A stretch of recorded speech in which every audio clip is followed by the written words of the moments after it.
Okay, good afternoon, everybody. Welcome to today's webinar. My name is Julian Schwarzenbach. For a number of years now, I've been chair of the BCS Data Management Specialist Group, and I do have a cough, so I do apologise for if I dissolve into coughing every now and again. I've now handed over the reins to Ed Evans, who is now the current chair, but unfortunately he's engaged in another activity today, so in fact I'll be chairing today's webinar. As always, if you've got questions for our speaker, Martin Newman, who I'm going to introduce in a second, if you can put them into the Q&A box that appears at the bottom of the Zoom screen. If there's a question that's already there that you think you like, you can upvote it if you wish. And then when we get to the Q&A section at the end, I will ask the questions to Martin on your behalf. Okay, so without further ado, I'd like to introduce today's speaker, who is Martin Newman from Historic England. Martin has been a long-time member of the Data Management Specialist Group, regular attendee at various events, always asking pertinent and useful questions. And so we thought it'd be interesting to actually get Martin along to speak and explain a little bit more about what he does in terms of, particularly following the title he's got of Managing Data on England's Protected Heritage. So hand over to you, Martin. Be really interested to hear what you've got to say. And just a quick reminder to all, the questions, if you've got questions for Martin, please put them in the Q&A box and we'll ask them towards the end of the session. Thank you. Over to you, Martin. Thank you, Julian, and thank you very much for inviting me to come and talk. And there's been so many good speakers at Data Management Specialist Groups events. I feel like I've got a lot to live up to. So I'm just going to share my screen. Now, hopefully you should all now be able to see my presentation.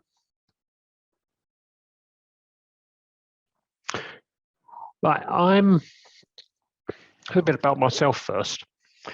I'm originally an archaeologist rather than a data manager. I fell into information and data analysis, which is my current job title, sort of by accident, really. When I did my degree in archaeology, it was at the time the only BSc course in archaeology in the country, and that included computing and quantitative methods, at which point I realized I wasn't really cut out to be a coder, but the sort of data world did interest me.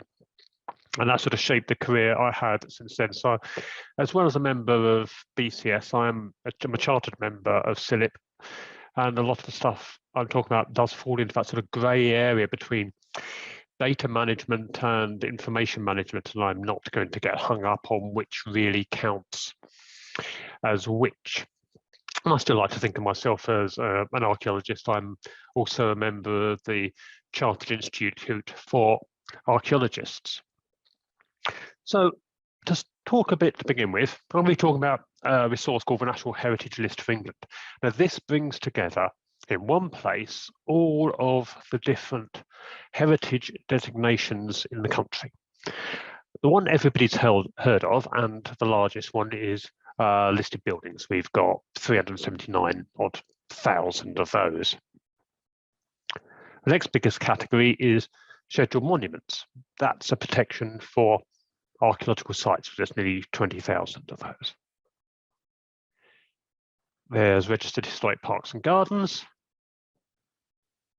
registered battlefields, and that's not actually a photograph of one of the battles.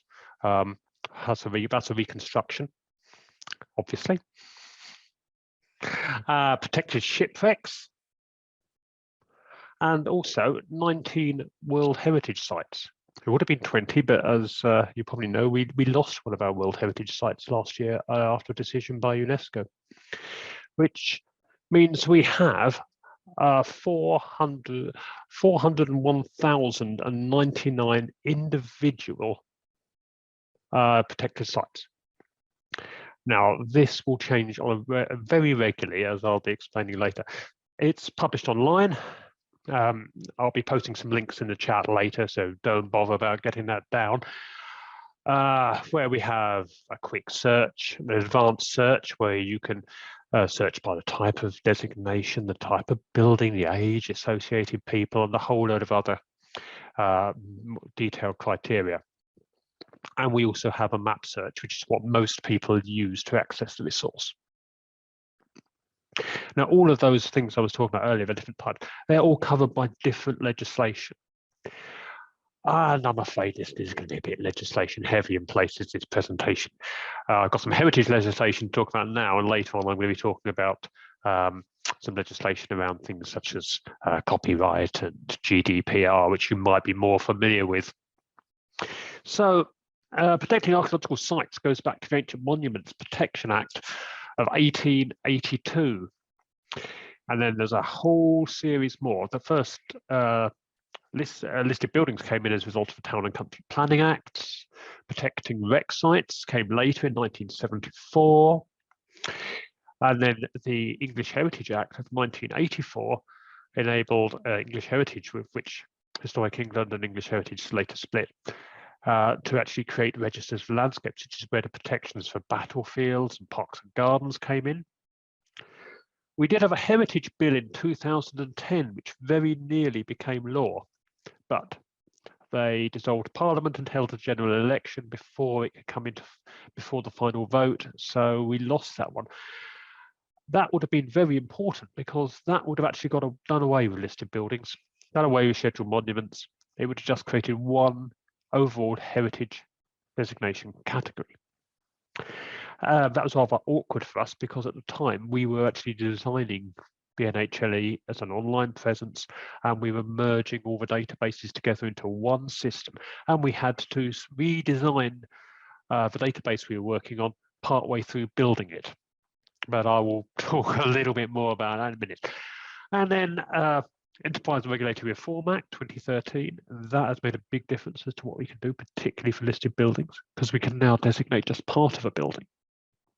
And in some cases, we've designated as listed buildings works of art on the side of buildings without designating the building they're on. In 2 cases, that actually means we have listed buildings that don't touch the ground. And then lastly, there's some things coming in the current levelling up and regeneration bill for heritage, which are very, very exciting again. So publishing the lists and schedules isn't new either. This is how we used to publish them. We don't actually produce published lists. We're on the right-hand side of the screen. You've got the oldest copy of a list I have. That's from 1930s. The first one I think was published in 1913. We don't have an earlier copy than that. That 1930s one, I'm always looking for these in secondhand bookshops in the hope I can find one. And that's underneath is the last one, and they were being published as ring binders with the idea that we would just reprint the insides and put them back in, which of course never actually happened. And you know, there's a change there. It says from list of ancient monuments in England and Wales to list of scheduled monuments. That's because when we started scheduling things such as Cold War military bunkers from the 1970s, calling them ancient seemed a bit wrong. And similarly, the listed buildings were published in these volumes, originally called greenbacks, like the one on the right, which you can guess why that is, and then replaced by resurveyed volumes, which are called bluebacks. Again, yeah, I think you can guess without me telling you what the difference was. And there, that's just one part of the one for the city of Westminster on the right-hand side, which ran to several volumes. And on the left, another really large one, and that's the city of Bath. And that was the last volume to actually be produced as a printed list. In fact, it took so long to agree, it came out as a printed list after we'd already gone digital for everything else. So how did we get from these to the online resource we have today? Well, look at scheduled monuments first, because that's the oldest and that was the first to be computerized. We had card indexes, we had maplet folders, together with the original handwritten form filled out by the inspector at the time of scheduling. We had huge volumes of paper maps, hand annotated. And then in the 1980s, these were all put onto an Oracle database. And you can see that a very dated looking screenshot of a system we no longer have. And then at the same time as that was being done, they decided to digitize into a computer mapping system. Now, I call it a computer mapping system rather than a GIS because it wasn't a GIS, because the Oracle database and the mapping system didn't actually talk to each other. So it's very much a CAD on a OS background. Similarly, listed buildings. That's a photograph from inside our archive store in Swindon of just a portion of all of the listed building volumes. And the pieces of paper you can see sticking out were the amendments, because they'd publish a list and then they'd immediately start making corrections to it, adding things to it, taking it off, each one of which would be a piece of paper signed on behalf of the Secretary of State. And that's what they look like. All hand typed. And there'd be maps to accompany those, where the inspector would mark on the map what he thought he was listing. And I'll say that because they didn't always get it right. The maps don't actually have a statutory responsibility with listing. They are statutory in relation to scheduling. And then in the late 90s, these were computerized, and that's another Oracle system in some rather hideous colors. We discovered later that they were the colors of the developers' football team. So this is really where I came into the story, because I worked on the project for this. We had a team of people who read every single list entry, extracted the important indexing information, entered that into a database. We outsourced the scanning and OCRing of all of those documents, and then the subsequent proofreading, because an OCR technology then wasn't as good as it is now. And also a lot of the typed pages were not particularly good quality. And so there were some awful misinterpretations. And we also had them on a GIS then for the first time. This is a small section of Bath with each one of those blue dots representing a building and the full mapping of the Abbey. So we had to map all the index information in these databases into the new unified designation system we were building. And if you remember, I said earlier, this was at the time when we thought we were just going to have one type of heritage designation going forward because of the 2010 Heritage Bill. So the record to schedule monuments, that's quite straightforward. Listed building system, that should be quite straightforward, except of course it wasn't, because they didn't have the same index fields. And where they didn't have the same terminology or necessarily the same length in terms of number of permitted characters, etc. And the registered parks and gardens system was incredibly basic and didn't have most of the mandatory fields. And even worse, registered battlefields and protected wrecks, all we had was typed lists and GIS attributes. But we did have another system which had index information because it had all of those entries in. So we could take the indexing from those. But again, of course, that didn't match what was in the listed building system or the record of scheduled monuments. As a result of this, I created the matrix from hell to map all of the individual fields from all of these systems into the new fields on new systems with the migration rules. And I'm not going to show much more of this because it went to pages and pages. But this is just to say, when it got to the phasing of periods of construction, that's when it got really complicated. And similarly, terminology control. All the legacy systems had their own reference data. They needed to be matched into standardized lists.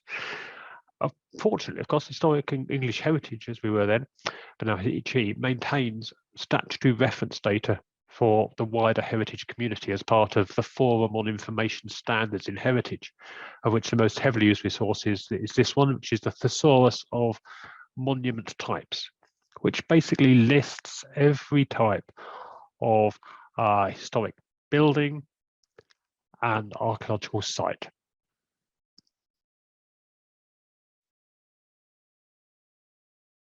We had a lot of post-migration data cleaning to do. We edited and removed duplicate indexing data for sources, historic people, the number of entries we would have for one architect would be where they all had to be matched back to one for searching, for example. Historic organizations. We had to add missing listed buildings. Now, I hadn't had to do one of these for a long time, and then one turned up last week. Back in the days when everything was paper, the department would decide to list something because that is their decision. Historic England only advises, and they would inform the local planning authority of their decision, and then forget to inform us. So a lot of these never made it onto our supposedly master list of all the listed buildings. And one came up the other week where the local authority said, "Why haven't you got this building on the NHLE?" And we checked in the archive because we don't have any record of it. And they then sent us through a picture of the amendment proving it was listed. So we had to actually go on and manually add it. Hopefully that's the final one, but I don't know. So we had to correct all of the incorrectly OCR'd text in the descriptions. Although annoyingly, the DCMS at the time said, well, these are legal documents, they've been signed. Therefore, any spelling errors you have to replicate. So we ended up having to replicate a number of things we knew were wrong. They have actually changed on that, which comes on to some of the stuff we're doing now, but that was very frustrating at the time. Oh, standardizing the indexing. A road bridge takes a road over something, a rail bridge takes a railway over something, not the other way round. So we've been through and standardized all the thesaurus terms for those and how they're used. Then we had to merge in all the amendment text because after the scanning and OCRing, so if you imagine there had been a page from the volume for a particular listed building, and later there had been an amendment issued for that description that said something like, replace the second sentence of the description with, and then there'd be a replacement section or to add in. And of course we had all this as separate text. So we went through and found all these and actually merged the text in. Stacked points. The positions for the majority of listed buildings, which were never mapped at the time, came from the grid from turning the address on the list description, which most of them were done with before the days of postcodes, into postcodes, and then turning the postcodes into grid references. As you can imagine, that's not necessarily particularly accurate. And so we actually had got to get people with the stacked points and actually move the points onto the appropriate building. All of which is very important because the NHLE is very high profile as the legal documents, the only official source.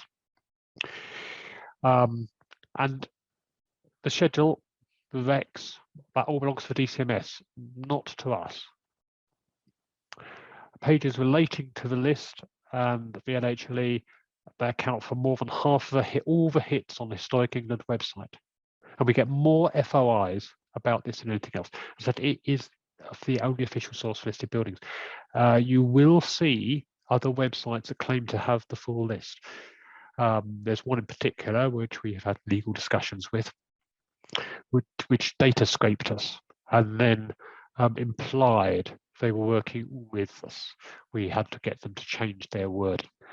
They do that to carry advertising, and they are not. None of those are up to date. So if you're looking for listed building description, do go to Historic England.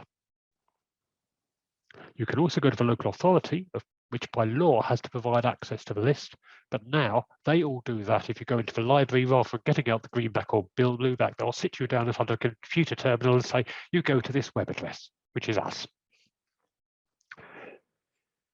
The NHLE changes every single day, working day that is. Last year we had over 900 applications for listings. We actually made 236 new listings last year, plus full amendment cases, delistings, and minor amendments, which I'm going to talk about in a minute. All of those that goes through to actual proper full cases have to be mapped in the GIS system, which members of my team do.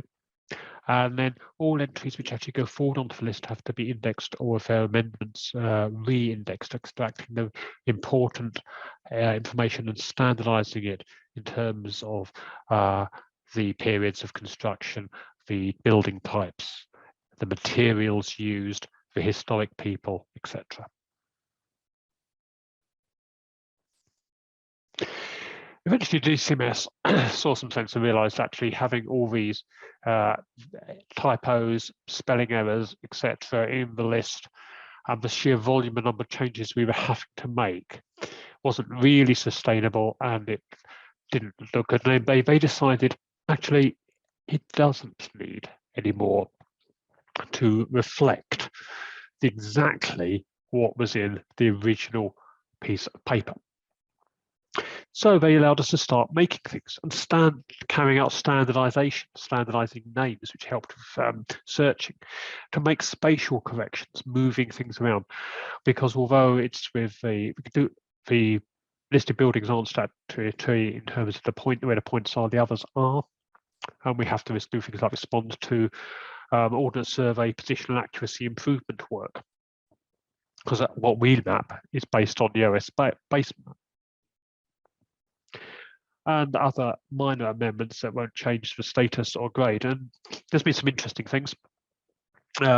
Mistakes made by typists typing out the list at the time. We got rid of the Tudor telephone kiosk, because all of the K6 telephone kiosks for listing descriptions start saying they were designed by Giles Gilbert Scott in 1935. Unfortunately, we had one that said it was designed by Giles Gilbert Scott in 1539. Because the numbers have been typed in the wrong order, which would have made it in the middle of the reign of Henry VIII. So we had to go around and initially we weren't allowed by DCMS to change that. We are now, so we have changed that one. We also changed the joke put in by one of the typists. There is a listed tombstone to a James Bond. The typist added in brackets afterwards 007. That has now gone. There is one obscenity in the list, which is where the inspector recorded some historic graffiti, and that has remained, because that is actually, they probably put it in thinking it was going to be a bit funny, but that is actually part of the history of the building. And I'll allow you to find that for yourselves rather than repeat it now. And we've been making a lot of minor amendments since the DCMS gave us permission to do this in 2011. And this is literally hot off the press. This morning, we made our 78,000 change. Now, this doesn't mean 278,000 in different entries, because some entries have had more than one minor amendment. Because what the DCMS has allowed us to do over time with the minor amendments procedure has changed. So we have been back and edited the same entry more than once. But we've moved also from a responsive to a strategic approach to this. So rather than just waiting for users to spot something and tell us something's wrong, we have been looking at what errors are users reporting the most, and then finding other entries which are likely to have the same issue.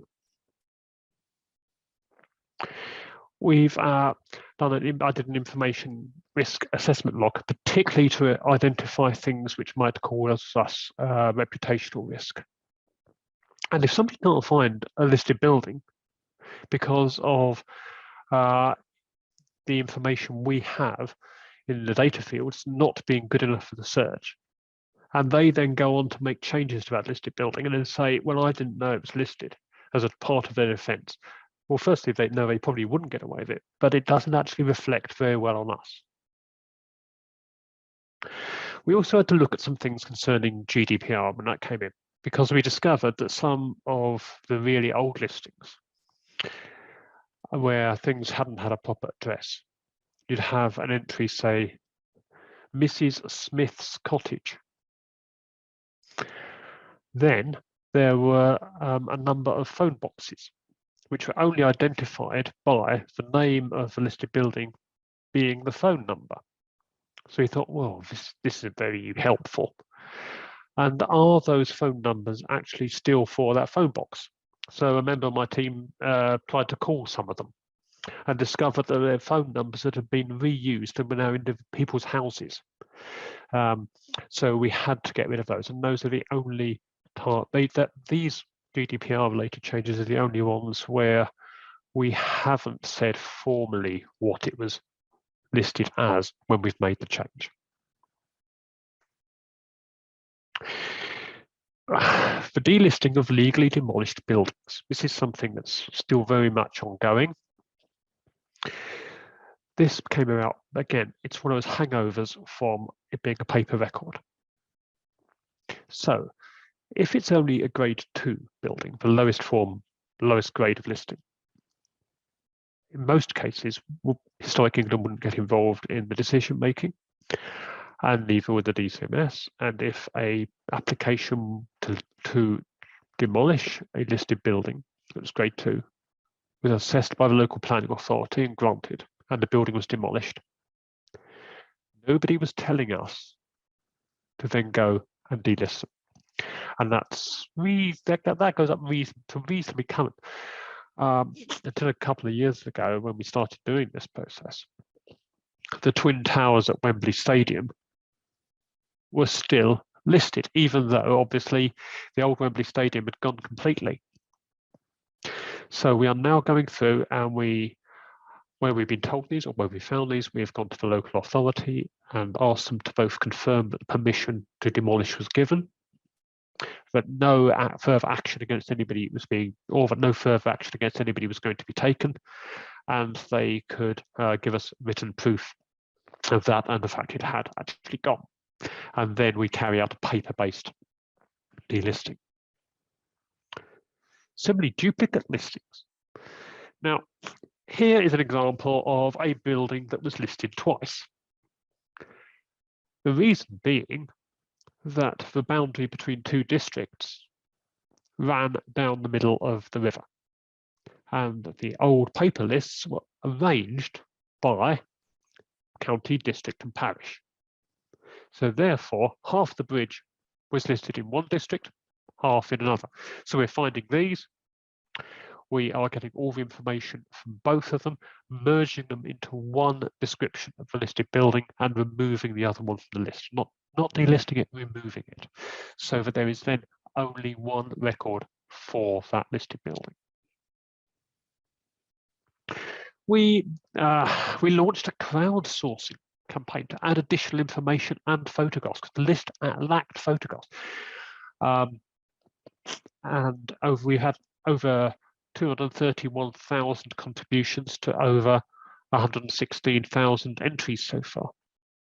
It is part of our terms and conditions in our website. It's not, which is based upon comparable to CC BY. So if you see one of those photographs that's been added by a volunteer, providing you give a credit, you can use it. And we also have in place a takedown procedures. So if anybody comes and says, that was taken from my land, because everything has to be done from public land, public right of way, etc. What's next? Well, we have another resource called Heritage at Risk on our website. Now, this is an annual publication. It's actually also the only thing we have at Historic England that's covered by the Official Statistics Act, which means it can be it's published once a year, and nobody except those working directly on it can see it. Members of my team work on it, and I can't see what they're working on because it's not essential for me to see it. And all of the entries apart from conservation areas on that will be on the NHLE. But if you want to use the two resources at present, you have to look in different places on our website with different searches, which is one thing we've been told regularly, particularly by conservation officers, is not, it's a waste of time because they have to look for the listing information on the NHLE. And then they have to look for the at-risk information elsewhere. We're moving towards open licensing. We want to better align ourselves with the FAIR principles. And we are going to be doing some work as part of the Historic England digital strategy, which is going to be launched very shortly. So, and most recently, we have just launched at the CIFA Innovation Festival the other week, the Historic England Open Data Hub. Now, we previously did allow people to download all the NHLE data spatially, but this would only then get updated every couple of weeks, and they'd have to know to come back and get an updated version. And it was only available in one format.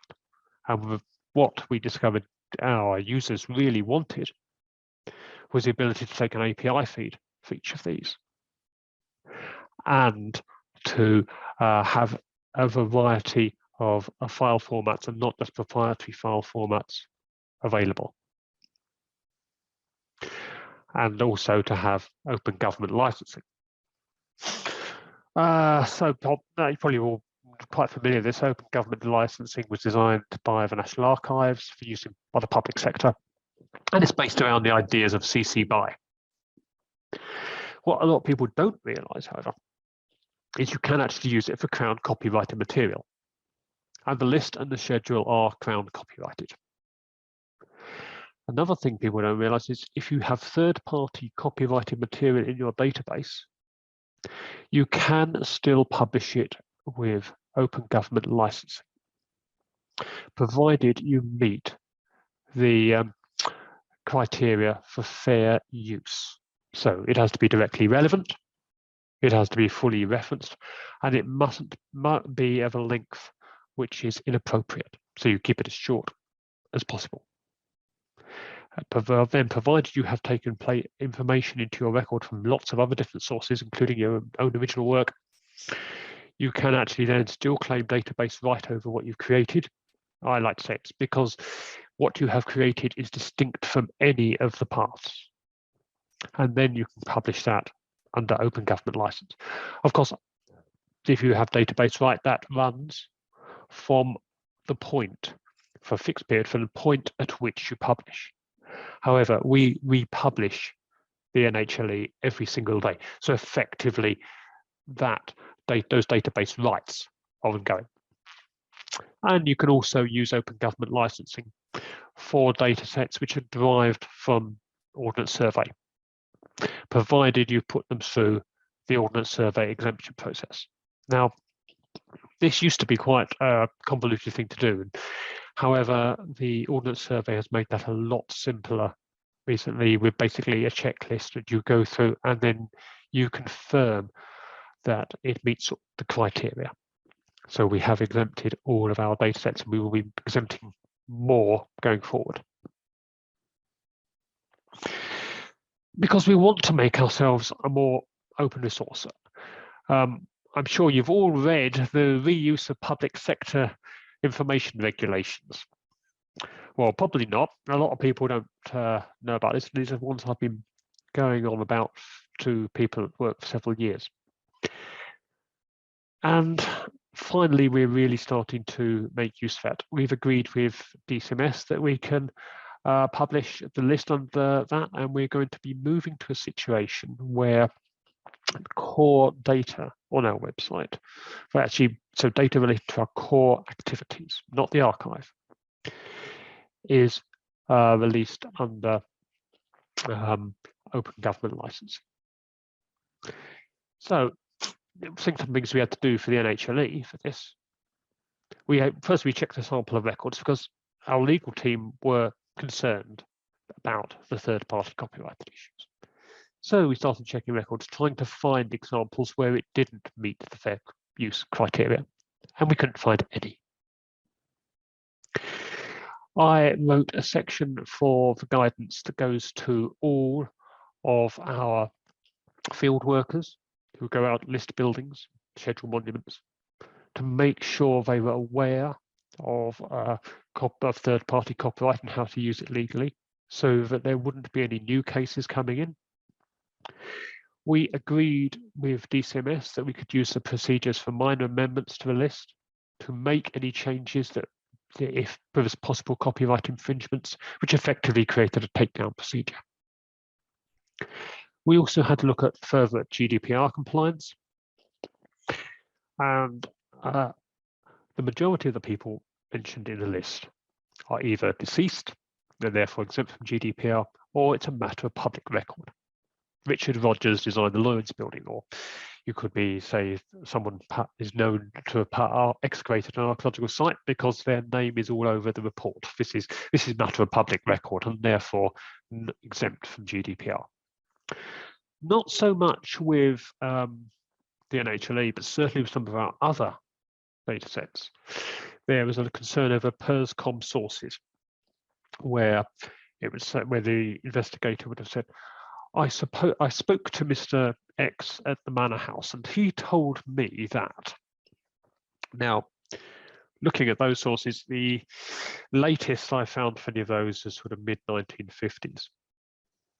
And so we agreed with our compliance team that there was a reasonable assumption that person would be deceased.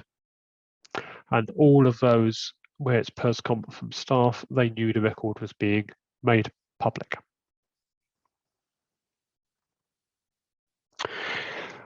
We're very shortly going to be publishing our digital strategy. And this is something I can actually sort of announce today because we finally signed the agreement end of last week. We are going to be working with the Open Data Institute with the aspiration of becoming one of their data institutions. We have just become corporate members of the ODI.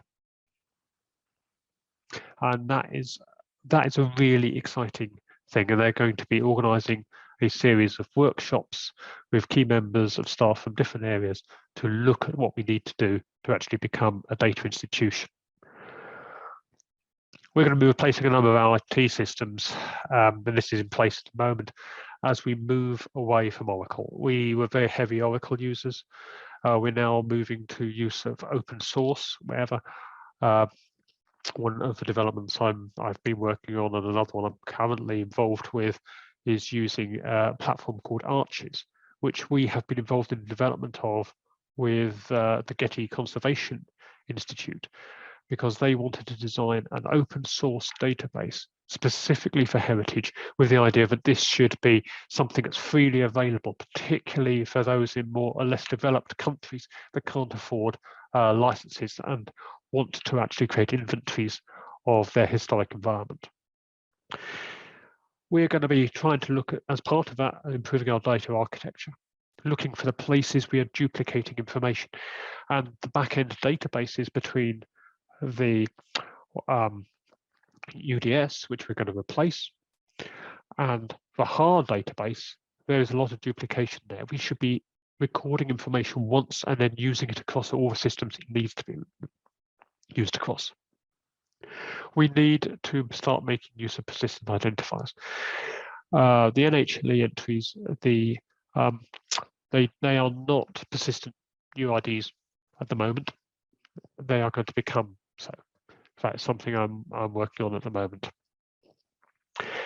And we're going to be further developing our Open Data Hub. We're going to be adding more data sets, improving the functionality, and adding more formats.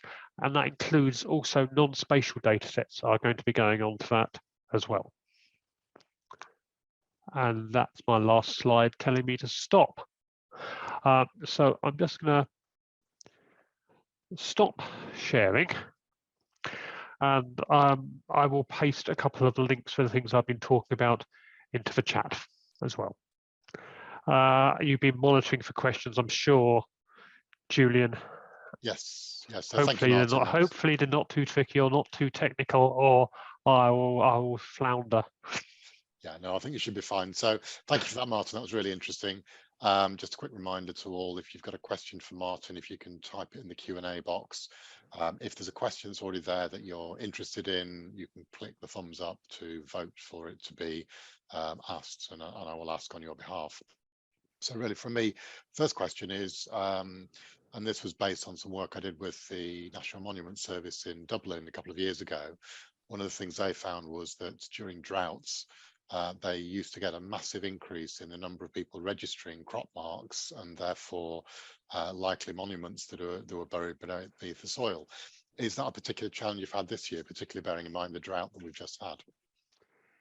I'd say no, because we do actually have we've been running for several years. This is something completely separate to the database I've been talking about at the moment. We do have a program called the National Mapping Program, which has been consistently overflying in different conditions for years and years and years, and mapping into GIS and then sharing that data with the local historic environment records. Now, every local authority, to do it, in order to be able to do its planning responsibilities, has to have access to a historic environment record. They're not a legal requirement, but I mentioned the Levelling Up Act, which is going to be coming in shortly, well, bill at the moment, and one of the provisions of that is actually making it having access to a historic environment record a statutory requirement of local planning authorities. And that is where archaeological sites which aren't deemed of national importance are recorded and can be a material consideration in the planning process. And also, there's a difference between listing and scheduling. Listing is non-discretionary. There's a bar set, and if that building meets the criteria, it has to be listed. Scheduling is discretionary, and it is perfectly acceptable to decide not to schedule something because another protection regime is more appropriate. And we are working to improve historic environment records by sharing a lot of our non-statutory information with them as part of something called the Historic Environment Access Strategy that I'm involved with. But that'd be a whole separate talk. Yeah, no, that sounds like it could be quite a bit there. So maybe we'll get you back on another day to ask you that one. So if the questions come through, there's one from John who there's been updates by a couple of people who've said, for all the corrections done in the data cleansing, do you actually keep a full audit log of the history of the change so you can go back to it? Yes, we do. And if they are requested by a member of the public, then we also keep a list of who asked for change for a set period, and then their names are removed as part of GDPR. And similarly, for all the documents that you've digitized, are they all kept as an archive? Yeah, they have to be. They have to be, and we do have to go back to them. And when we get, sometimes we do get queries where we actually think this doesn't look right, and then we go back and we look at all the different documents, particularly for the different ways things have been mapped in the past against different map backgrounds. That is a continual headache. And actually, I'm identified as the keeper of the list, and I have once, although I didn't have to go in person, had to give evidence in court to actually prove a building was legally listed. Mind you, the person should have known because they were turned down for listed building consent and then went on to make 21 unauthorised changes before the National Park Authority prosecuted them. But their defence was the building was never listed properly in the point. So I do what I like. No, you can't. Oh dear, never mind. I guess it's one of these things always where you're tackling human nature and what they're likely to do. So, question from Peter, which I think I'm quite interested as well, is in terms of, you talked there about persistent identifiers, and he's just interested in the pros and cons of the different approaches, given that the data objects will have a life potentially of many centuries, so well beyond the technology that's hosting them. So what were the considerations there about the longevity of those persistent identifiers? Now that is a discussion we're having at the moment internally. I think we will probably use persistent UIDs for the NHLE entries, but that's not confirmed yet. We're still discussing exactly, and we certainly other things, be it for our resources such as documents, things in the archive, it might be more appropriate to mint DOIs. We're still having a discussion. That is one of the actions from the digital strategy which we need to take forward, and I'm looking forward to seeing that published and getting people's feedback on that. I think there's a related question just popped up about persistent identifiers. So do you try and link, or what the role with other identifiers such as the UPRN within your data sets for interoperability purposes? Now that's a UPRNs are interesting, because there is not a one-to-one relationship between a listed building record and a UPRN. For example, a terrace of a listed terrace of houses, Royal Crescent in Bath, for example, is one listed building, but many different individual properties. Similarly, you can have it the other way round, where there are multiple listings, but actually they now comprise one property. And this is something we have been looking into both with the OS and the project we've been funding called Colouring London, which has been trying to address this. And they've been experimenting with using an AI approach, and actually Polly, who's from the Alan Turing Institute, who's been running this project with our funding, partly with funding from us, will be a very good speaker to have sometime if you're interested in that. But also, parallel to that, obviously we're part of the public sector agreement with the Ordnance Survey, and I was part of a workshop with them a few months ago, looking at individual buildings, parcels of land, and what information we'd want supplied. And they're very keen to have listed building attributes as part of that data set. And we were also very interested to have things like building use as part of that. So we were having some very interesting discussions. Unfortunately, they were hoping the people who were at this workshop were going to say, "Oh yeah, just one type of just one use per building." Unfortunately, myself and lots of other people pointed out, no, we would want it to be the flat. If it's a flat above a shop, we want it to be both residential and a shop. So they went away head scratching, and I think we're going to have a follow-up meeting with them shortly. Yeah, sounds like fun. So there's a question, but actually it's more of a comment raised by Andy, who's saying, an Ordnance Survey, we're currently working on linking UPRNs to our OS features. It's a good challenge! Exclamation mark, he says. So, yes, it is a challenge, particularly because there is not that nice, neat one-to-one relationship. Yeah, I can imagine.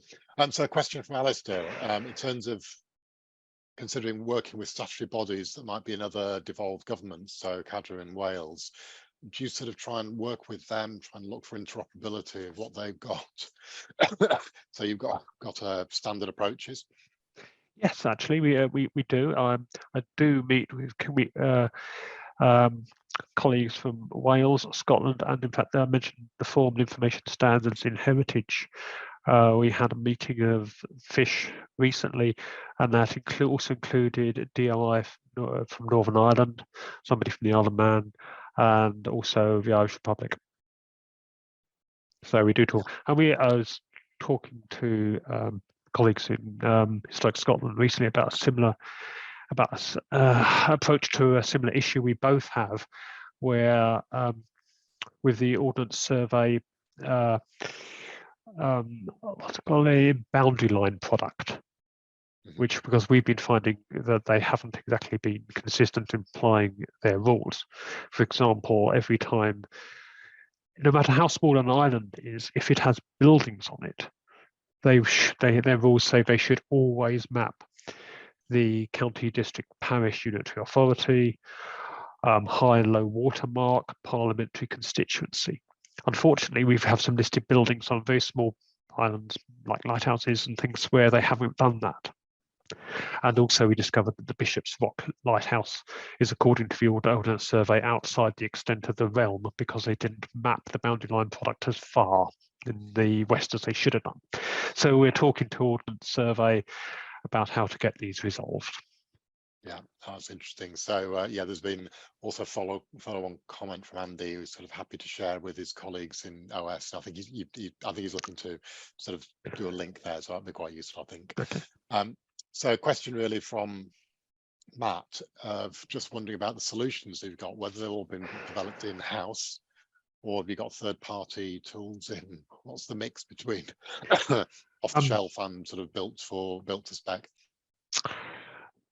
Yeah, we have our own developers in-house, both front end and back end. But as I said, with the we've been working with the Getty Conservation Institute in the creation of their Arches product, which there is a version specifically designed for historic environment records, which hopefully is going to be launched early next year.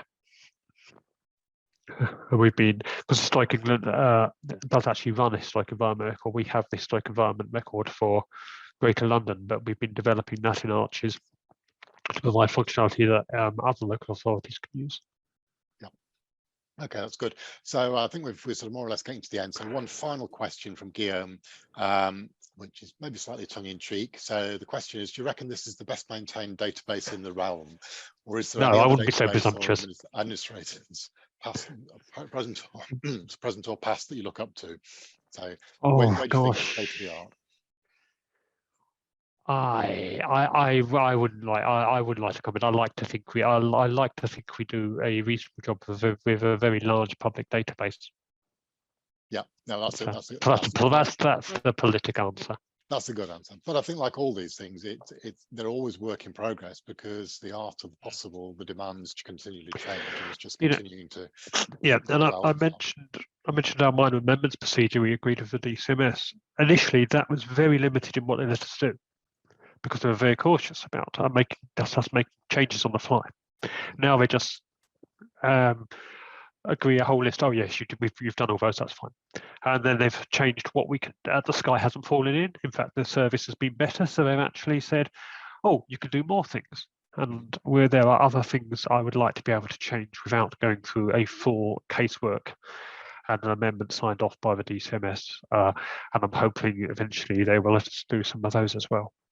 Yeah. Okay, now that sounds good. So, so thank you, Martin. It's been a really interesting presentation, really interesting Q&A session at the end. Just a quick reminder, for all, the recording of this will be posted onto the BCS member group's YouTube channel. Normally it's in about a week or so's time, but you will also find recordings of past events are there as well.